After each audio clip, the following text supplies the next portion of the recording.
So Dr. Capper, consumers tell us that they think that beef from cattle that are raised locally has a smaller environmental impact than beef that comes from a larger or more modern operation. What are the facts? That's a common consumer misperception. They have the image that if it comes from their backyard farm, basically, the carbon footprint's lower, water use is lower, land use is lower, and so on and so on. The first thing we have to understand is that generally the bigger the operation, the more modern it is, the more accepting it is of technology, the lower the land use, the water use, and the carbon footprint.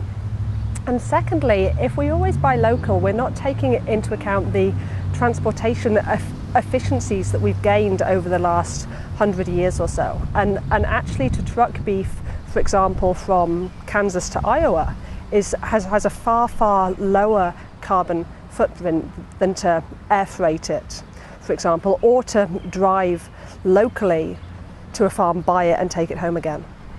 That's really contrary to what I've read in the paper. So what you're saying is that you can actually derive environmental benefits from buying from a larger operation. Absolutely. If we mass produce beef, mass transport it, that cuts fuel use, it cuts water use, carbon footprint every time, rather than doing it on an individual farm type basis and going to the farm, buying it and coming back again.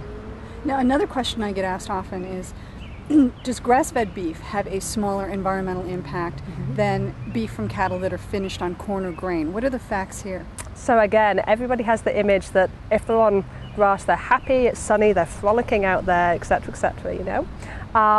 What our research shows is because of the lower productivity, the more extensive grass-fed system, we have a greater number of days from birth to harvest. The animals grow more slowly, and that means overall they use more land, more water, more energy, more fuel, and have a far greater carbon footprint than animals fed on corn.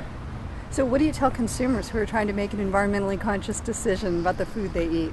So obviously everybody has a choice. They can buy local, they can buy organic, corn-fed, grass-fed, whatever that might be. My hope is they're going to base those decisions on science and not on the perception of happy, touchy-feely, sunlight, frolicking cattle type image, but to say this is the science, therefore if I'm choosing on a carbon basis, I should be choosing corn-fed versus grass-fed, for example.